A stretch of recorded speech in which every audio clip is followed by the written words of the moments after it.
कहते हैं कि आईने के उस पार एक दूसरी दुनिया छुपी होती है जो आमतौर पर हमें कभी नजर नहीं आती, या फिर वो हमारी नजरों के बिल्कुल सामने होती है लेकिन हम उसे देख नहीं पाते।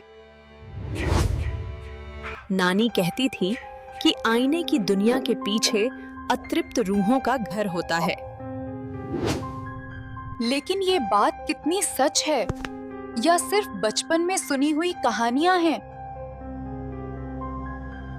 बचपन में दादी कहती थी कि रात को कभी खुले आईने के सामने मत सोना, क्योंकि अगर रात के पहर उस पार की किसी अतृप्त रूह ने तुम्हें देख लिया तो वो तुम्हें अपने काबू में कर लेगी या तुम्हें अपने साथ उसी दुनिया में ले जाएगी।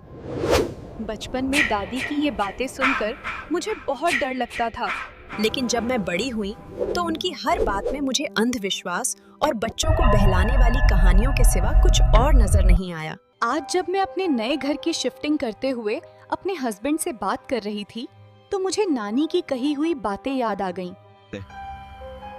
शुभम, तुम्हें ऐसा नहीं लगता कि इस घर में कुछ अधूरा सा है? अधूरा?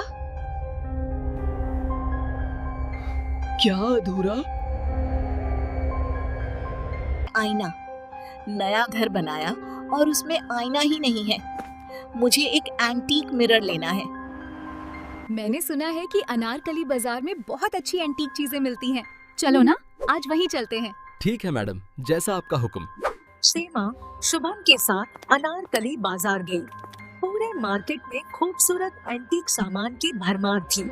सेमा ने कई दुकानों पर बहुत से आईने देखे, लेकिन जैसा आईना उसे चाहिए था वैसा कहीं नहीं मिल रहा था। उफ यार, मैंने तो सुना था कि यहाँ सब कुछ बहुत अच्छा मिलता है, लेकिन जैसा आईना मुझे चाहिए वैसा कहीं नहीं है। नीति ने इतना कहा ही था कि अचानक एक बंजारन उसके सामने आकर खड़ी हो गई। आईना चाहिए ना छोरी, तन्ने मेरे साथ चल। इतना सुंदर आईना है मेरे पास, तू देख लेगी ना तो देखते ही पसंद आ जाएगा। सेमा और शुभम उस बंजारन के साथ उसकी दुकान पर आए, लेकिन वहाँ का माहौल कुछ अजीब सा था। दुकान के अंदर बुझी बुझी रोशनी और अगरबत्ती की अजीब सी बू थी।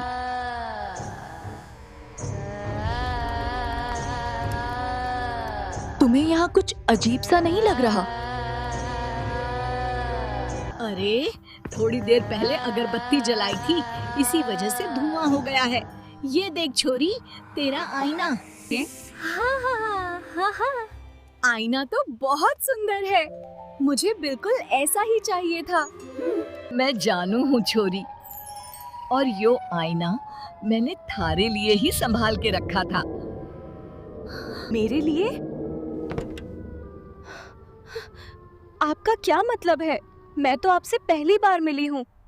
सब कुछ जानने के लिए मिलना जरूरी नहीं होता छोरी। मैंने ये आईना उस छोरी के लिए रखा था जिसके घर खुशियाँ आने वाली हों। तेरे पेट को देखकर ही समझ गई थी कि तेरे अंदर एक नन्ही सी जान पल रही है। बंजारन ने अपनी बेटी और सेमा की कहानी सुनाई। सेमा घबरा गई। नहीं, मुझे नहीं चाहिए। चलो शुभम, आगे चलते हैं। अरे के हो गया छोरी, ले जाना। सुबह से मेरी बोनी भी नहीं हुई। मजबूरन सेमा ने आईना खरीद लिया, लेकिन उसका दिल बेचैन हो गया। घर आकर शुभम ने आईने को नीचे स्टोर रूम में रख दिया। रात को सेमा का ध्यान बार बार उसी आईने की तरफ जा रहा था। बंजारन की बातें उसके दिमाग में घूम रही थीं। सुबह जब उसकी आंख खुली तो वो बुरी तरह डर गई। आईना उसके बिस्तर के बिल्कुल सामने रखा था और आईने के अंदर उसे किसी की परछाई नजर आई, जैसे कोई उसे देखकर भाग गया हो।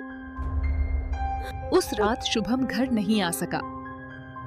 आधी रात को नीति ने आईने में एक भयानक मंजर देखा। एक छोटा सा बच्चा था जिसकी आकृति कुछ अजीब सी लग रही थी और वो बहुत धीमी आवाज में ट्विंकल ट्विंकल लिटिल स्टार गुनगुना रहा था। बिजली चमकी और आईने में एक पल के लिए एक औरत और एक बच्चे की अधूरी सी परछाइयां नजर आईं। आखिरकार उस औरत ने अपना घूंघट उठाया। आईने के उस पार खड़ी औरत का चेहरा बिल्कुल उसी बंजारन जैसा था जिसने सीमा को आईना दिया था। फिर उसे सच्चाई समझ आ गई। वो औरत और वो बच्चा वे वही थे जिनकी जिंदगियां बरसों पहले एक हादसे में समा ने अनजाने में खो दी थीं। बंजारन उनकी माँ और नानी थी जिसने काले जादू से उनकी रूहों को आईने में कैद कर दिया था।